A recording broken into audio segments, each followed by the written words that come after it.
영국 런던에는 세계 3대 성당 가운데 하나로 꼽히는 세인트 폴스 캐테드럴 성 바울 성당이 있습니다. 성 바울 성당은 세계에서 두 번째로 큰 성당이라고 하는데요. 원래는 그 자리에 목조 교회가 있었는데 1666년에 런던에 대화재가 있었습니다. 그때 예배당이 다 불에 타고 당시에 가장 유명한 건축가였던 크리스토퍼 렌경이 르네상스 양식으로 아름다운 돌을 사용해서 건물을 지었습니다. 여러분 화면에 보시듯이 그 외관도 큼직한 돌로 다 되어 있고요. 그 내부도 대리석으로 아름답게 장식되어 있는 참 아름다운 성당입니다. 크리스토퍼 렌경이 이 공사가 한창 진행 중일 때 평상복 차림으로 공사 현장을 방문했습니다. 여러 사람들이 돌로 만든 건축물이니까 돌을 깎고 다듬는 일을 하고 있었어요. 그 작업을 하던 석수들 가운데 세 사람을 만나서 대화를 나눴는데요. 첫 번째 사람에게 물었습니다. What are you doing now? 당신은 지금 무엇을 하고 있습니까?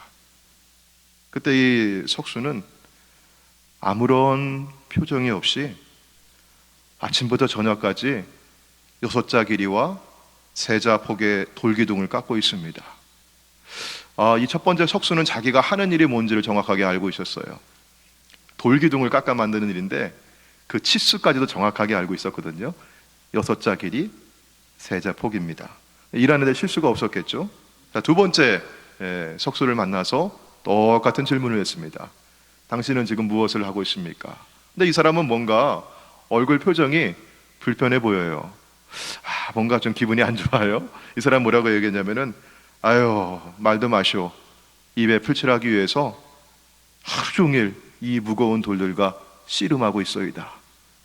여러분 돌 가지고 뭐 하겠대요 이 사람은요?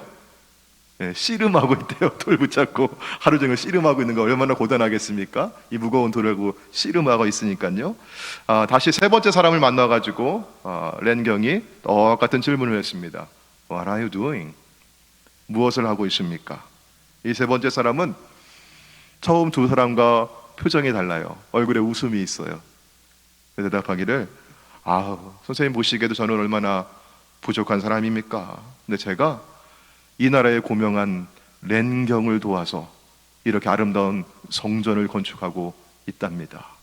이 예배당이 장차 우리나라의 큰 자랑거리가 될 장엄한 성 바울 성당입니다. 우리 가문의 영광입니다. 그렇게 얘기를 하는 겁니다. 여러분 똑같이 돌을 다듬고 깎아 만드는 작업을 하고 있지만 세 사람의 대답이 달랐습니다. 여러분 이 대답에 일하는 사람들의 마음이 보이진 않습니까? 첫 번째 두 사람에게는요 단지 돌을 깎아 만드는 단순한 작업의 반복이었어요.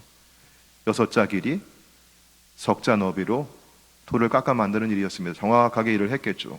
두 번째 사람에게는요 하루 생계를 위해서 어쩔 수 없이 하는 고단한 노동이었습니다. 돈벌이 수단이었습니다. 일하는데 기쁨이 없었어요. 근데 세 번째 사람에게는 그 이상의 뭔가 위대한 것을 만드는데 내가 일조하고 있다고 하는, 내가 참여하고 있다고 하는 영광스러운 참여의식이 있었습니다.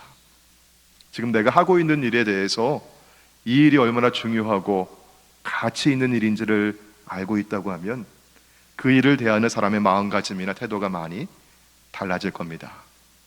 별로 중요하지 않아. 가치 없는 일이야. 내가 이 일을 왜 하고 있는지 모르겠어. 이런 마음으로 하면은요 만사가 귀찮고 하고 싶지 않을 거예요.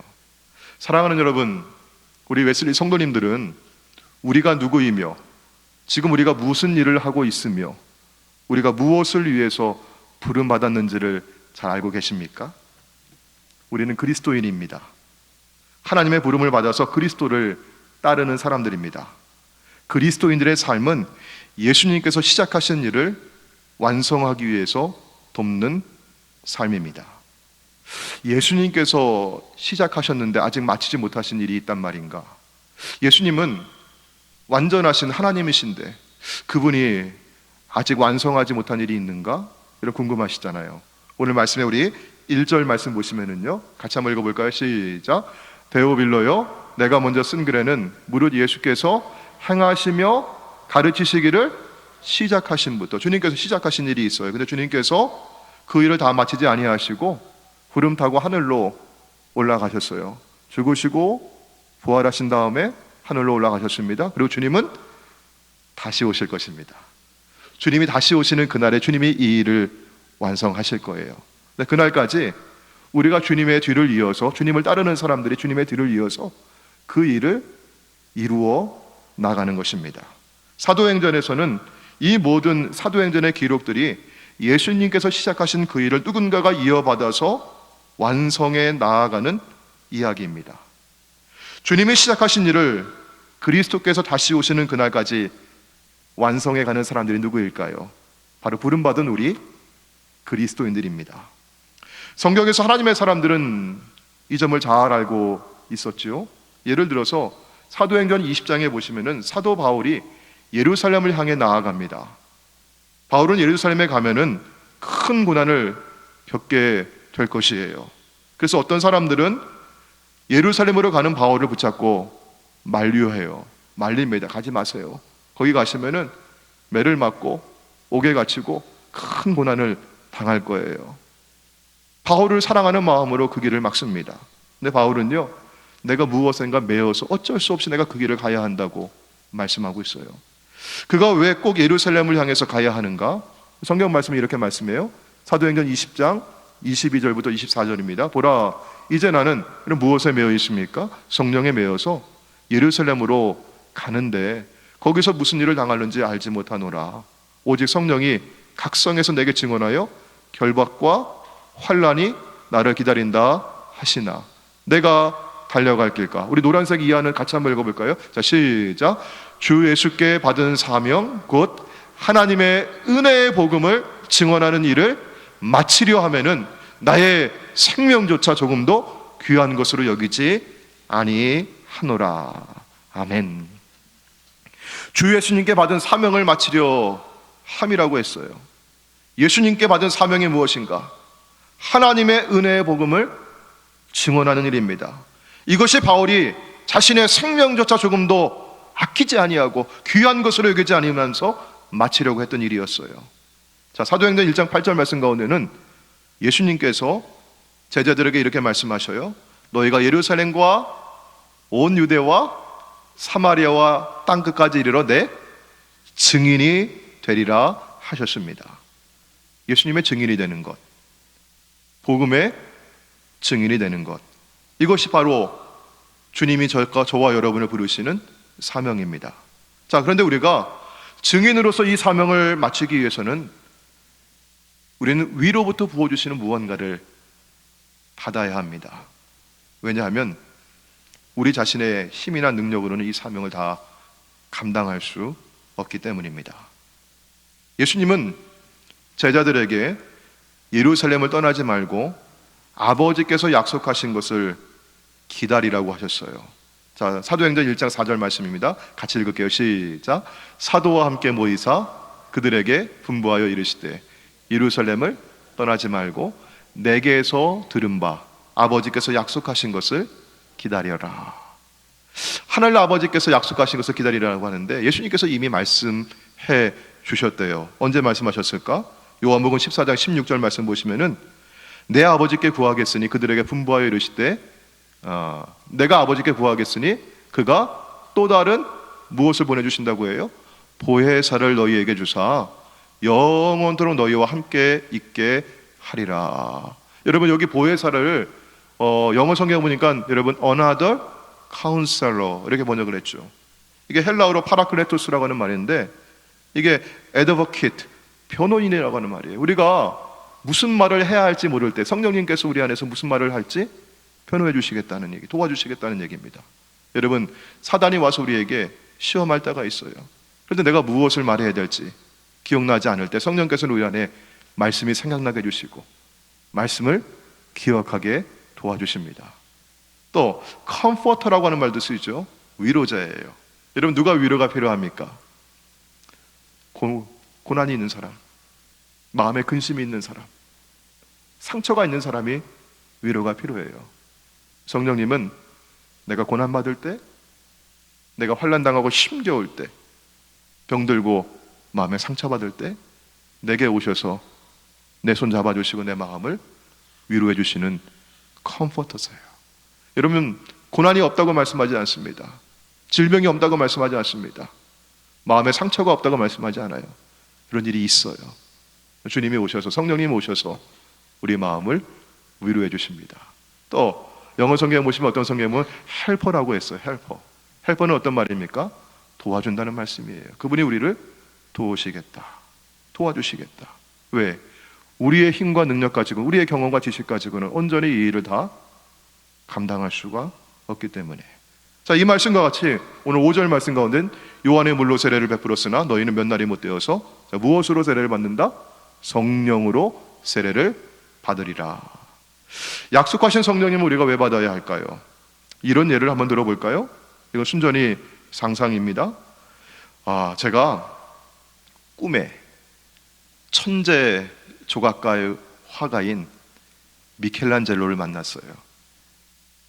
마이클 렌젤로, 여러분 누군지 아시죠? 16세기의 조각가인데, 화가인데, 이 사람의 작품 중에 유명한 게 다비드상이라고 하는 거죠. 다윗 남자의 조각상인데, 이분이 이 조각하는 것을 하는 걸 제가 꿈에 옆에서 이렇게 잘 지켜보고 있다가 깜짝 놀라는 거예요. 그분이 저한테 말을 걸었어요. 이봐 친구, 내가 이 조각상을 거의 다 조각을 마쳤는데 아직 머리는 내가 하지 않았어. 자네가 한번 해보면 어떻겠는가? 그리고 제 손에다가 조각칼을 쥐어주는 겁니다. 자, 여러분, 그러면요, 제가 이 조각을 마무리하기 위해서 조각칼을 들고 칼질을 거기다 내가 낼 수가 있겠습니까? 아니면 제가 그냥 못하고 가만히 있겠습니까? 여러분 어떠실 것 같아요? 우리 권사님은 용기가 대단하셔. 나 할 수 있을 것 같아. 뭐 이런 말 하시는 분들 계시고요. 자, 가령 빈센트 반 고흐라고 하는 화가 아시죠? 제가 그분의 초상화를 제가 LA에서 제가 본 것 같아요. 미술관에서, 박물관에서. 근데 제가 정확하게 기억 못 하겠어요. 근데 제가 봤거든요, 원본을. 이야, 굉장한 겁니다. 근데 제가 꿈에 빈센트 반 고흐를 만났어요. 근데 그분이 자기 초상화를 열심히 그리다가 저한테 또 말을 거는 거예요. 내가 거의 다 했는데 아직 눈을 내가 아직 못 그렸네. 자네가 좀 날 도와서 눈을 좀 그려줄 수 있겠나? 하면서 그분의 그 붓을 저한테 쥐어주는 거예요. 그러면서 한번 해봐. 그러면 제가, 여러분, 어떻게 그거 제가 그릴 수 있겠습니까?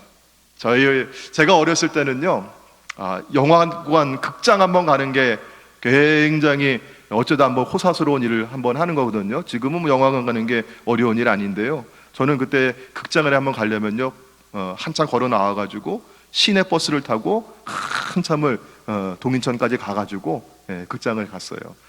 저 뒤에 장로님 끄떡끄떡 하시는 거. 자, 근데 그 극장 앞에 우리 어렸을 때는요, 이 큰 영화 간판이라고 해야 되나, 이게 뭐 하여튼 그림이 크게 걸려 있었는데, 영화 그 한 장면이 그림 걸려 있는데 그 그림을 사람이 다 그렸던 거예요. 그게 기억나세요? 그림 잘 그리는 분들이 그거 그리는 거예요. 자, 제가 어느 날 영화관 극장을 구경 갔는데 그림 그리는 사람을 만났어요. 거기서 이 그림 그리는 사람이 쫙 그림을 그리는데 너무너무 잘 그리는 겁니다. 근데 그분이 저한테 불러가지고, 야 꼬마 일로 와봐, 너 나 좀 도와줄래? 하면서 저한테요 그림을 그려보라고 하는 거예요. 그러면 제가 그 그림을 그릴 수 있겠습니까? 저는 그림 소질이 별로 없거든요.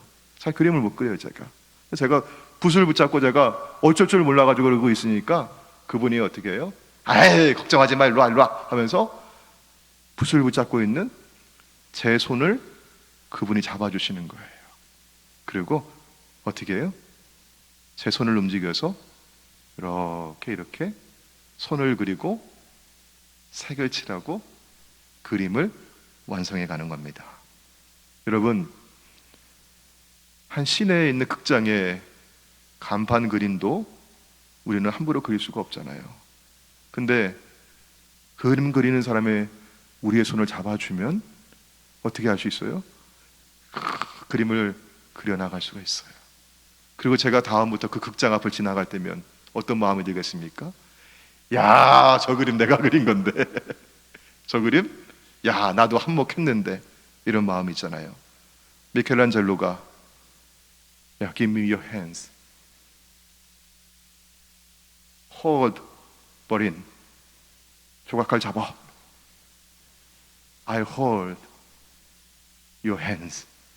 내가 네 손 잡아줄게. Don't be afraid. Don't worry. 나한테 맡겨. Let us do it together. 우리 같이 하자.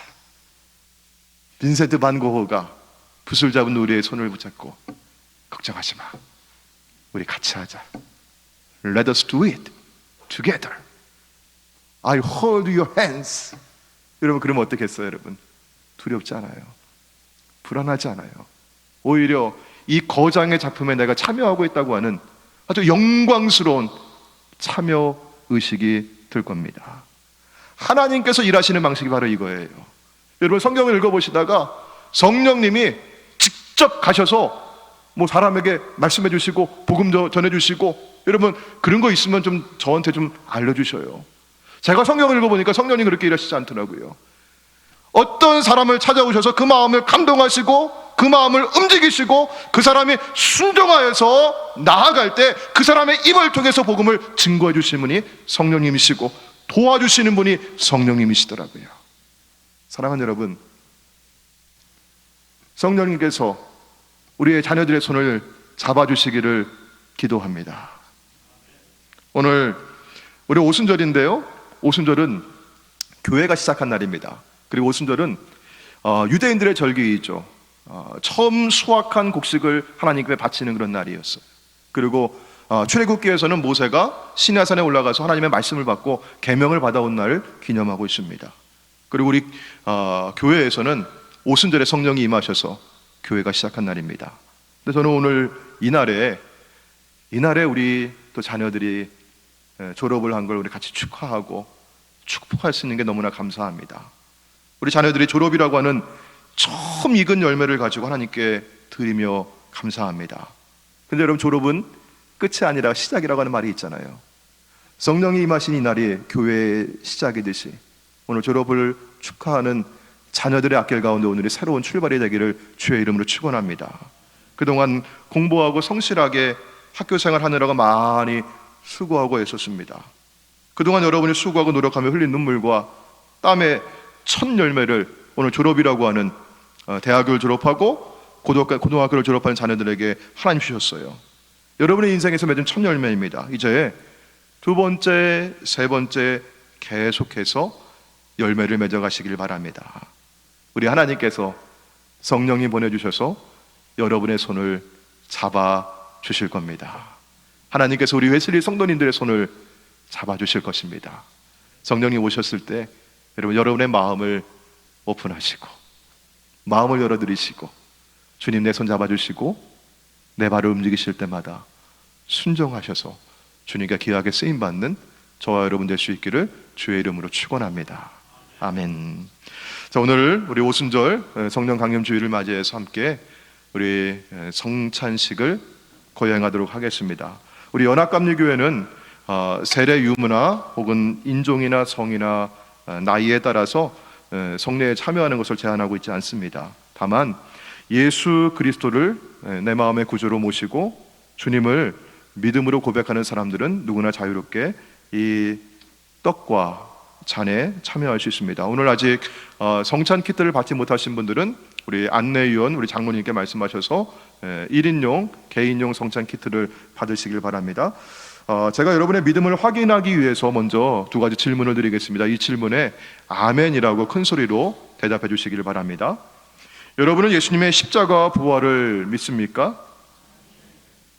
예수님께서 나를 위해 십자가에 죽으셨다가 다시 살아나셔서 나를 이 모든 악한 죄와 죽음으로부터 구하셨다는 것을 믿습니까? 아멘. 여기에 모인 여러분이 모두 주님의 자녀임을 확인했습니다. 이제 거룩한 식사로 나아가도록 하겠습니다.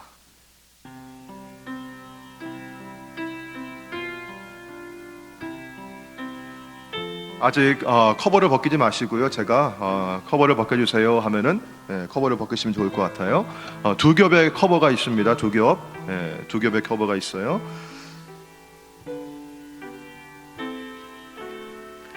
주님께서 자신의 몸을 내어주시던 밤 떡을 손에 드시고 감사 기도를 드리신 다음 떼어 제자들에게 주시며 말씀하셨습니다. 받아 먹으라. 이는 너희를 위해 내어준 나의 몸이니 먹을 때마다 나를 기억하여라. Take it. This is the body of Christ which is given for you. Do this in remembrance of me. 식후에 주님께서는 또한 잔을 드시고 감사 기도를 드리신 후에 제자들에게 돌리시며 말씀하셨습니다. 이 잔을 마시라. Take it, drink. 이는 죄 사함을 얻게 하려고 많은 사람을 위해 흘린 새 언약의 피니. This is my blood, which is a new covenant for all on earth. 이를 행할 때마다 나를 기념하여라. 기도하시겠습니다. 거룩하신 하나님, 일찍이 주님께서 세상에 보내주셨던 성령님을 지금 다시 보내주셔서 여기 진설된 떡과 포도주 위에 임하셔서 이 식탁을 sanctify, 성별하여 주옵소서. 또한 성령께서 여기 모인 우리 위에 함께하사 이 떡과 포도주로 영원한 생명의 양식이 되게 하시며 이를 먹고 마심으로 그리스도의 새로운 몸을 이루어 세상을 변화시키는 능력이 되게 하옵소서. 우리 주 예수 그리스도의 이름으로 기도합니다. 아멘. 우리 코로나 팬데믹 시기에는 우리가 떡과 잔을 개인용으로 준비했습니다. 여러분 들어오실 때 받으신 1인용 퍼스널 키트의 첫 번째 껍질을 벗겨주시길 바랍니다. Uncover the first.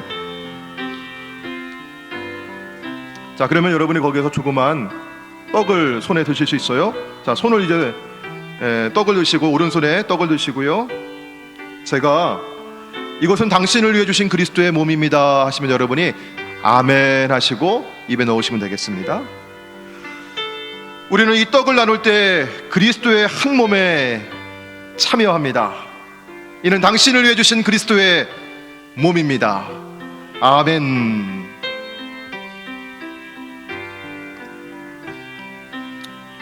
자, 이제 천천히 두 번째 커버를 벗겨주시길 바랍니다. Uncover the second thing.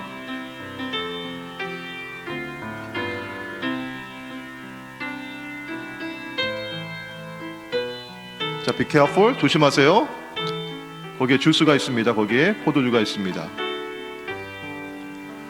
자, 이제 두 번째 커버를 벗기셨고 다시 잔을 여러분 오른손에 들어주시길 바랍니다. 이제 제가 이것은 당신을 위해 흘리신 그리스도의 피입니다 하면은 아멘 하시고 큰 소리로 아멘 하시고 그 다음에 드링크 하시면 되겠어요. 우리는 이 잔을 나눌 때에도 그리스도의 피에 동참합니다. 이는 당신을 위해 흘리신 그리스도의 피입니다. 아멘.